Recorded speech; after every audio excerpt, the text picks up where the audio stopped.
हे जगदम्बा वैष्णो रानी, तेरी सदा ही जय हो। स्वागत है आप सभी लोगों का एक बार फिर से। सर्वप्रथम तो आप सभी दर्शकों को नवरात्रि की हार्दिक शुभकामनाएं। माता रानी आप सभी दर्शकों की सभी प्रकार की मनोकामनाओं को पूर्ण करें।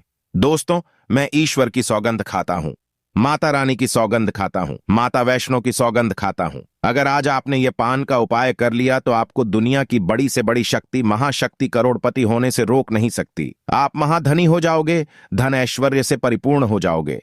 देखिए, इस साल जो नवरात्रि है, माता रानी इस साल नवरात्रि में हाथी पर सवार होकर के आई हैं। दोस्तों, हाथी पर सवार होकर के आने का मतलब है कि अपने सभी प्रकार के जितने भी उनके भक्त हैं, उनकी सभी प्रकार की मुरादें जल्द पूर्ण होंगी। माता रानी हाथी पर सवार होकर के आती हैं तो उस साल धन धान्य में वृद्धि होती है। इस समय जो किसान होते हैं उनके घर में भी खुशियां आ जाती हैं। देखिए, 15 अक्टूबर से नवरात्रि शुरू हो चुके हैं, जो कि 24 अक्टूबर तक चलेंगे। तो आपको नवरात्रि में मैं आप लोगों को पान का जबरदस्त चमत्कारी प्रयोग बताऊंगा। यह उपाय करके आपके घर में रखी लकड़ी भी सोने की हो जाएगी। बस यह उपाय सच्चे दिल से ही करना है। पान का विशेष उपाय खासकर माता रानी को बहुत प्रिय होता है। आज हम पान के 10 जबरदस्त उपाय बताएंगे। 10 में से आप कोई भी एक उपाय कर लेना, आपका बेड़ा पार हो जाएगा। आप विजय हो जाएंगे। घर में दिन दोगुनी रात चौगुनी तरक्की होगी। चारों दिशाओं से धन दौलत रुतबा पैसा घर में खींचा चला आएगा। एक एक करके हम सभी उपाय बताएंगे। वीडियो में अंत तक बने रहना। जो पान है, जिसे हम तांबुल बोलते हैं, इसके अंदर में अनगिनत चमत्कारी शक्तियां पाई जाती हैं। आप में से बहुत सारे लोग कमेंट करके लंबे समय से पूछ रहे थे कि गुरुजी, सिद्धि प्राप्त करने वाला कोई उपाय बता दीजिए, मनोकामना पूर्ति करने वाला कोई टोटका बता दीजिए, तथा सरकारी नौकरी दुश्मन पर विजय प्राप्त, ग्रह दोष दूर करने के लिए उपाय बता दीजिए। तो पान से ही समस्त प्रकार की मनोकामना, समस्त प्रकार की इच्छा की पूर्ति करने का अब जबरदस्त पावरफुल चमत्कारिक प्रयोग बताऊंगा। आप सभी दर्शकों को जरूर पता होगा, भोग लगाने के बाद देवी देवताओं को हम पान, इलायची और लौंग डाल करके जरूर अर्पित करते हैं। पान क्यों चढ़ाते हैं? पान चढ़ाने के बहुत सारे रीजन होते हैं। पान चढ़ाने के बहुत सारे कारण होते हैं। तो जो तांबूल होता है, जिसे संस्कृत में हम तांबूल बोलते हैं, हिंदी में पान बोलते हैं, जो पान है इसके अंदर में अनगिनत चमत्कारिक शक्तियां होती हैं। बड़ी से बड़ी सिद्धि, बड़ी से बड़ी मनोकामना की पूर्ति कर सकते हैं। पान के माध्यम से अनेक प्रकार की सिद्धियों को प्राप्त कर सकते हैं। अनेक प्रकार की अपनी जो कामना है उसे पूरा कर सकते हैं। जिनको पुत्र की प्राप्ति नहीं हो रही है, उनको बिल्कुल ही पुत्र की प्राप्ति होना शुरू हो जाएगी। दोस्तों, कहने का मतलब है कि आपको पान को साधारण नहीं समझना है। पान के अंदर में अनगिनत चमत्कारी शक्तियां होती हैं। तो वीडियो को ध्यान से देखना। स्माइल फैमिलीज चैनल का मकसद है जनहित एवं जन कल्याण करना।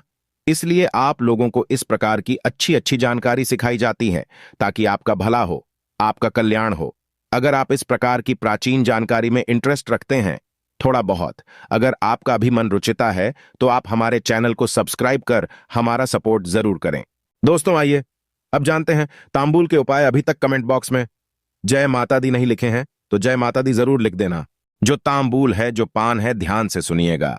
आप में से ऐसे अधिकतर लोग हैं जो कि सिद्धि प्राप्त करना चाहते हैं। इसी की मैं जानकारी बताना शुरू करूंगा। 3 से 4 इसके प्रयोग बताऊंगा।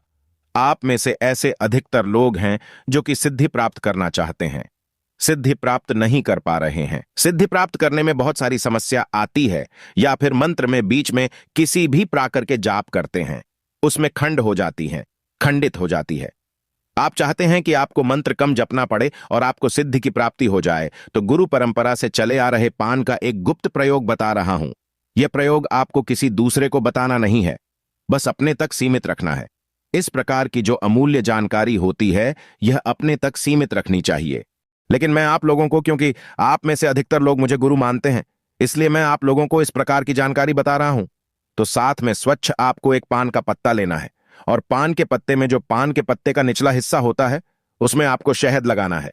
पान के पत्ते को पहले सर्वप्रथम तो आपको धो लेना है साफ पानी से। फिर जो निचला हिस्सा होता है उसमें आपको शहद लगाना है, शहद चुपड़ना है। दोस्तों, उसके बाद जो भी आप मंत्र सिद्ध कर रहे हैं, आप चाहते हैं वो मंत्र तत्काल सिद्ध हो जाए, जल्दी से सिद्ध हो जाए और मंत्र रिजल्ट देना शुरू कर दे, तो नवरात्रि के 9 दिन तक इस प्रकार के पान के पत्ते नव दुर्गा माता को चढ़ाना है। क्योंकि नव दुर्गा माता को शक्ति कहा जाता है, सिद्धिदात्री कहा जाता है। इनकी सिद्धि के बिना कोई भी देवी देवता उस मंत्र को सिद्ध नहीं कर पाएंगे। वो स्वयं सिद्धिदात्री हैं। सभी प्रकार की हमें सिद्धि, सभी प्रकार के हमें भोग प्रदान करती हैं। बस जो भी मंत्र आप जप रहे हैं वो मंत्र आपको जपना है और माता रानी को एक आपको शहद लगा हुआ पान भेंट कर देना है। 9 दिन में देखना वह मंत्र सिद्ध हो जाएगा। वैसे तो 3 दिनों में ये उपाय करने के बाद मंत्र सिद्ध हो जाते हैं, लेकिन फिर भी आपको तीव्र इसके प्रभाव चाहिए तो 9 दिनों तक आपको ये उपाय अवश्य करना है। जो भी मंत्र जाप करते हैं उसे जप की सिद्धि के लिए अब जैसे नमाड़ मंत्र हो जाते हैं, भगवान शंकर जी के पंचाक्षरी मंत्र हो जाते हैं, भगवान कृष्ण के भी कहे जाएं तो मंत्र हो जाते हैं, भगवान राम का भी मंत्र हो जाता है। जो मंत्र सिद्ध करना चाहते हैं साबर मंत्र आ जाते हैं। साबर मंत्र सिद्ध करना चाहते हैं तो ये उपाय अवश्य करिएगा। तीव्र रूप से ये अपना रिजल्ट देते हैं। दोस्तों चलिए मैं आप लोगों को मनोकामना पूर्ति करने वाला जबरदस्त पान के माध्यम से गुप्त प्रयोग बता रहा हूं। सर्वप्रथम आपको पान के पत्ते को पीस लेना है और इसका रस आपको अच्छे से तरीके से निचोड़ लेना है, निकाल लेना है। जानकारी बताने से पहले किस प्रकार से इसका क्या करना है, अभी तक आपने वीडियो को लाइक नहीं किया है तो वीडियो को लाइक जरूर करना। कमेंट बॉक्स में अभी तक जय माता दी नहीं लिखा है तो जय माता दी जरूर लिखना। तो पत्ते के पत्ते का आपको रस निकाल लेना है और इसके रस से भोजपत्र में आपको मनोकामना लिखना है। एक कोई भी आपको मनोकामना लिखना है और इसे आपको नवरात्रि में माता रानी को चढ़ा देना है। मात्र 1 महीने के भीतर में आपकी वह मनोकामना पूर्ण हो जाएगी। जबरदस्त ये पावरफुल प्रयोग है, क्योंकि पान को साधारण मत समझना। इसके बारे में कभी मैं आप लोगों को विस्तार से बताऊंगा कि पान की जड़ में कौन सी शक्ति समाहित होती है, पान को देवी स्वरूप क्यों कहा गया है। इसके बाद मैं आप लोगों को इसका तीसरा प्रयोग बता रहा हूं। तो आप में से अधिकतर लोग हैं जो कमेंट करते हैं कि गुरुजी हमारे घर में लड़की है, हमें पुत्र चाहिए, इसके लिए हम क्या करें। तो पान में गुड़ डालकर के, ध्यान से सुनिए, पान के पत्ते में गुड़ डालकर के गौ माता को खिला देने से संतान की प्राप्ति होती है, यानी कि आपको पुत्र की प्राप्ति होगी। पुत्र की प्राप्ति के लिए अगर आप ये उपाय करते हैं तो 100% वो फायदा आपको देगा, आपको पुत्र की प्राप्ति होगी। दोस्तों आप में से बहुत सारे लोग बोलते हैं कि गुरुजी हमें आकस्मिक धन चाहिए। आकस्मिक धन क्या होता है? जैसे कि गिरा हुआ धन प्राप्त होना, अचानक से लॉटरी लगना, तो उसे हम आकस्मिक धन कहते हैं। तो माता रानी को क्या चढ़ाएं? तो पान के पत्ते में शक्कर डाल करके, ध्यान से सुनिएगा, पान के पत्ते में शक्कर डाल करके अगर नवरात्रि के किसी भी दिन नवदुर्गा माता को भोग स्वरूप आप भेंट कर देते हैं, चढ़ा देते हैं, तो इस उपाय से, हमारे धर्मशास्त्र भी कहते हैं, इस उपाय से बिल्कुल ही आकस्मिक धन की प्राप्ति होती है। वह धन आपको किसी न किसी माध्यम से मिलेगा। वो आपके कर्म पर भी निर्भर करता है। अगर आपके कर्म अच्छे हैं तो आपको ज्यादा रकम भी मिल सकती है। मैं आपको पान का अंतिम प्रयोग बता रहा हूं। आप में से ऐसे लोग हैं बहुत बार बार हमें बोलते हैं, गुरुजी हमारे जो घर हैं भारी भारीपन लगता है, हमारे घर में बहुत बड़ा तंत्र विकार कर दिया है, तंत्र बाधा कर दिया है, ऐसा हमें प्रतीत होता है। तो इससे बचने के लिए नवरात्रि में कोई उपाय बताना है। इस प्रकार से आप लोगों के बहुत सारे कमेंट आए थे, हमने रीड करके देखा है। तो आपको पान में, कितने पान में आपको एक बताशा डालना है, ध्यान से सुनिएगा। पान में आपको एक बताशा डालना है और एक में माता रानी का बीज मंत्र बता रहा हूं। यह बीज मंत्र बोलते हुए पान में आप बताशा डालेंगे और इसे आपको आग में जला देना है, या गोबर के कंडे की आग भी बना सकते हैं। दोस्तों हली हली, ये आपको कितने हली? आपको 21 बार बोलना है, हिलिम नहीं। ये आपको हिली बोलकर के इसे आग में जला देना है। 21 बार आपको बोलते हुए आग में जला देना है। तो आपके घर में जितनी भी संपूर्ण नकारात्मक शक्तियां हैं, सबको खींच करके, ये मंत्र खींच करके बतासे में डाल देंगे और भस्म कर देंगे। दोस्तों आपके घर का वातावरण शुद्ध हो जाएगा, आपका घर पवित्र हो जाएगा। जितने भी शत्रु ने तंत्र क्रिया किया है वो शत्रु पर ही वापस पलट जाएंगे। जबरदस्त है, पावरफुल प्रयोग है ना। इसमें आपको मंत्र जाप करने की जरूरत पड़ रही है, न तंत्र जाप करने की जरूरत पड़ रही है। साधारण सा उपाय है पान का। दोस्तों अब जानते हैं महाविशेष उपाय। मैं माता रानी की सौगंध खाता हूं, अगर आपने पान का यह उपाय कर लिया तो आपको विजय होने से, धनवान होने से, करोड़पति होने से दुनिया की कोई भी शक्ति रोक नहीं पाएगी। स्वयं जगदंबा माता रानी, जगत मां, आपको धन धान्य से मालामाल कर देंगी। बस कर लेना पान का यह उपाय। देखिए, सबसे पहले तो आपको माता रानी के लिए 9 पान लेना है और इन 9 पान को संपूर्ण तरीके से माता रानी के लिए सभी सामग्री डालकर पान बना लेना है, बीड़ा बना लेना है। आप चाहें तो बाजार से रेडीमेड भी पान ला सकते हैं, लेकिन आपको 9 पान सभी सामग्री सहित पंसारी की दुकान से ले आना है। पान को बनवा लेना है। और हाँ, हर एक पान में लौंग और एक एक इलायची जरूर डाल देना। दोस्तों, अब आपको क्या करना है वह हम आपको बताएंगे, तो वीडियो में अंत तक बने रहना। देखिए, अब जो अपने 9 पान लिए हैं, इन्हें आपको नियम के वृक्ष के नीचे में वहां पर आपको रख आना है। माता रानी को अर्पित कर देना है। माता वैष्णो को अर्पित कर देना है। पान अर्पित करते समय मां का जयकारा अवश्य लगाएं। मन में बोले अपनी सभी इच्छाएं और 108 बार यह मंत्र जरूर बोलें, ओम ह्रीम क्लीं चामुंडाय विच्चय। यह मंत्र आपको हर हाल में बोलना है, नहीं तो जो आपने पान अर्पित किए हैं उसका फल व्यर्थ चला जाएगा।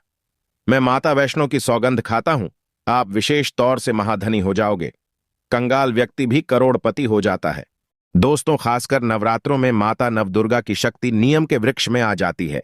माता दुर्गा मां जगदम्बा काली माता की समस्त शक्ति नियम वृक्ष में होती है और 9 देवियां नियम के वृक्ष में अपना अस्थायी निवास बना लेती हैं।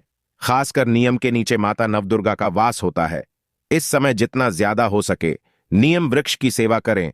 नियम के वृक्ष में स्वयं शक्ति स्वरूपा देवी महाकाली का वास होता है, माता वैष्णो का वास होता है, शक्तियों का वास होता है, ब्रह्म का वास होता है। दोस्तों, यह उपाय करके आज हम भी महाधनी हो गए हैं। हमारे घर में धन दौलत की कोई भी कमी नहीं है। आज मेरे पास भी गाड़ी, बंगला, बैंक बैलेंस सब कुछ है। मात्र यह उपाय करने से कोई भी गरीब नहीं रहता, बस मन में सच्ची श्रद्धा होना चाहिए। दोस्तों, एक और पान का उपाय बता रहा हूं। संतान प्राप्ति हेतु अगर कोई भी स्त्री माता रानी को 21 पान में एक बताशा डालकर तथा 2 लौंग, 1 सुपारी, 1 हरी इलायची अगर माता रानी को अर्पित कर दें तो उसे संतान की प्राप्ति हो जाती है। आप अपने घर में बने मंदिर में माता रानी को पान अर्पित कर सकते हैं या बाहर मंदिर में भी 21 पान अर्पित कर सकते हैं। लेकिन याद रहे, खाली पान अर्पित मत करना। पान के ऊपर लौंग, बताशे, इलायची तथा सुपारी जरूर डाल देना। फिर देखना आपके घर में एक नन्हे मुन्ने की किलकारी आपके आंगन में गूंजेगी, आपकी गोद में खेलेगी, एक संतान आपके घर में उत्पन्न होगी। और जो मंत्र अभी हमने आपको बताया था वही मंत्र 108 बार बोल देना, आपकी मनोकामना अवश्य पूर्ण हो जाएगी। और यह बात हम आपको कॉपी पर लिखकर भी दे सकते हैं। यह कोई हवाई बात नहीं कह रहे हैं यह बात हम साक्षात कॉपी पर लिखकर दे सकते हैं। दोस्तों, हर मंगलवार या शनिवार के दिन स्नान करके मंदिर जाकर भगवान बजरंग बली को पान का बीड़ा अर्पित करें, तो इस उपाय से हनुमान जी शीघ्र ही प्रसन्न होते हैं और भक्तों की सभी परेशानियों का बीड़ा उठाते हैं। रविवार के दिन पान का पत्ता लेकर घर से बाहर निकलने से रुके हुए सभी कार्य संपन्न होने लगते हैं। दोस्तों, शास्त्रों में कहा जाता है कि पान के पत्ते पर कपूर रखकर नवरात्रों में माता रानी की आरती करने से घर की नकारात्मक ऊर्जा खत्म हो जाती है और घर में खुशहाली आती है। हालांकि पूजा के लिए पान के पत्ते खरीदने से पहले इस बात का ध्यान रखें कि उसमें छेद अथवा कटा फटा ना हो और पत्ते सूखे ना हो, वरना इससे व्यक्ति की पूजा पूर्ण नहीं होती। पान के पत्तों को ताजगी और समृद्धि का प्रतीक माना जाता है। स्कंद पुराण के अनुसार पान के पत्तों का उद्भव समुद्र मंथन के दौरान हुआ था। पूजा में पान के पत्तों के इस्तेमाल इस मान्यता के आधार पर भी किए जाते हैं कि पान के पत्तों में देवी देवताओं का वास होता है, निवास होता है। पान में शक्तियां होती हैं, ऊर्जाएं होती हैं। जो मनुष्य माता रानी को पान अर्पित करता है उसके घर में धन संपदा तथा उस व्यक्ति को अष्ट सिद्ध और 9 निधि की प्राप्ति होती है। दोस्तों, अगर आपके ऊपर किसी कारण बस पाप लग गया है, दोष लग गया है, तब ऐसे में पान का दान करें। ऐसा करने से व्यक्ति को पिछले और इस जन्म के पापों से छुटकारा मिल जाता है। ऐसे में किसी भी दिन किसी गरीब को पान का दान करने से लाभ होगा।